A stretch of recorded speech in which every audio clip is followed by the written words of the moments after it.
Welcome to Legends of All Time. Today's story is about a man whose mind never stood still. His name is Leonardo da Vinci, and he was not just a painter. He was an artist, scientist, engineer, dreamer, and doer, all in one. Imagine one person who paints the Mona Lisa, designs flying machines, studies the human body like a surgeon, and plans mighty war engines. That person lived in the 15th and 16th centuries in Italy, long before electricity, engines, or computers. Leonardo walked through a world of candles and horses, but his ideas looked like they came from the future. Leonardo was born in 1452 near a small town called Vinci in Tuscany. He was an illegitimate child, the son of a local notary and a peasant woman. He did not grow up as a rich noble, but he also was not a poor beggar. As a boy, he spent a lot of time outside. He watched water in streams, birds in the air, light on rocks and trees. Nature became his first and most loyal teacher. As a teenager, he moved to Florence, one of the hottest centers of the Renaissance. The city was full of artists, thinkers, and ambitious patrons. Leonardo entered the workshop of Andrea del Verrocchio, a famous master. There he learned how to draw, paint, sculpt, work with metal, and even design stage decorations. He was not trained for one narrow job. He was trained to create. A story says that Leonardo painted an angel in one of Verrocchio's works. When the master saw how alive that angel looked, he decided never to paint again. True or not, the tale shows what people felt when they saw Leonardo's skill. His figures were soft, real, full of air and light. They did not look like stiff icons. They looked like living beings caught in a moment. But Leonardo was not satisfied with being just a painter. He wanted to understand how the world works from the inside. To draw a bird, he wanted to know how its wings moved. To paint a smile, he wanted to know what muscles pulled the lips. That is why he turned to science. He studied geometry, optics, mechanics, anatomy. For him, art and science were two hands of the same body. His notebooks became his second world.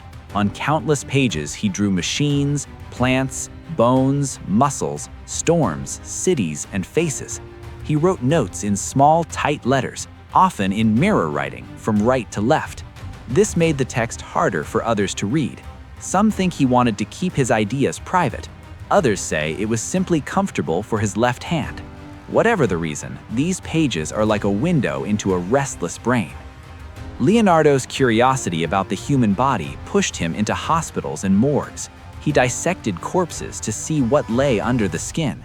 He drew skulls, hands, hearts, wombs, and muscles with shocking accuracy. His studies of the heart's structure and the flow of blood were centuries ahead of their time. His drawings are so clear that modern doctors still admire them. He also had a special love for movement. He watched how water curves in a stream, how smoke rises, how hair curls, how cloth folds. In his art, this turns into something magical. Look at his famous technique called sfumato. Instead of hard lines, he used soft transitions, gentle, misty edges. Faces seem to appear out of shadows. Eyes look alive, as if they keep a secret. The Mona Lisa shows this better than anything. A woman sits in front of a strange landscape with winding roads and distant mountains. Her smile is not wide, but it plays on her lips and in her eyes. When you look at her, you're never sure what she is thinking. Happy, sad, calm, teasing, it changes with every glance. Leonardo reached this effect with ultra-thin layers of paint, built slowly over years. The result feels almost realer than real. Another masterpiece, The Last Supper, is painted on a wall in a monastery in Milan. It shows the moment when Jesus tells his disciples that one of them will betray him. Leonardo freezes that instant like a movie still. Every apostle reacts differently. Some are shocked, others angry, some confused or hurt. The scene is not just religious, it is emotional psychology written on faces and hands. Leonardo also thought like an engineer. When he worked for powerful rulers, he did not just offer paintings, he offered fortifications, canals, war machines, stage shows, and party effects. He designed giant crossbows, armored vehicles, bridge systems, and clever ways to flood or drain areas. Many ideas stayed on paper, but the thinking behind them was sharp, logical, and bold. One of his most fascinating dreams was flight. Long before airplanes, he studied birds and air currents. He drew wings, gliders, even a kind of helicopter with a spiral rotor. He understood that humans were too heavy and too weak to fly just by flapping wings like birds. He thought about surfaces, lift, and balance. His machines wouldn't really work as drawn, but they pushed human imagination toward the sky.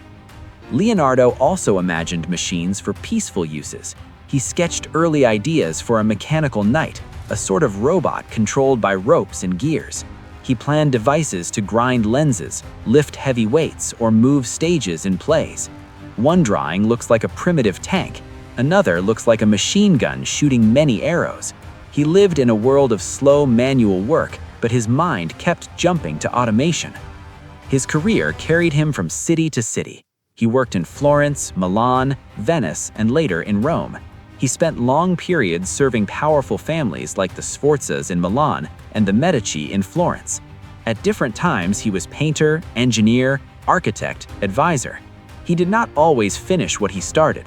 Some commissions dragged on for years or were abandoned. Patrons sometimes got impatient, but they also knew that his presence brought prestige. In his later years, Leonardo accepted an invitation from the King of France. He moved across the Alps and settled in a small manor near the royal residence in Ambos.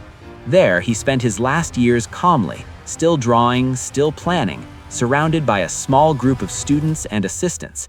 He took with him some of his favorite works, including the Mona Lisa.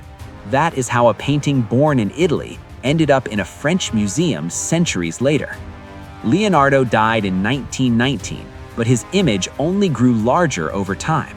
Later generations looked back at him as the perfect example of a Renaissance man, someone who can think across many fields: artist and scientist, inventor and philosopher, observer and creator.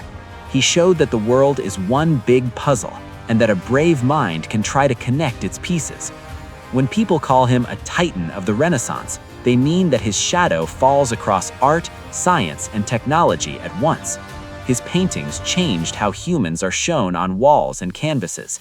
His studies of anatomy and nature helped build the base for modern science. His machines, even if not built, pushed the boundaries of what people dared to imagine. Think of him sitting late at night over a sheet of paper. A candle burns low. Outside, the city is quiet. On the page appear curves of a flying machine, then the lines of a human skull, then the soft outline of a mysterious smile. For Leonardo, all these things belong together: the human face, the bird's wing, the water's flow, the machine's gears. All are parts of the same universe, run by hidden rules. This was Leonardo da Vinci, the Italian artist, scientist, and inventor who earned the name Titan of the Renaissance. A man who looked at the world with hungry eyes and tried to capture everything he saw. A mind that turned questions into pictures and dreams into designs. If you enjoyed this story, put a like, subscribe to the channel, and check out other videos here on Legends of All Time.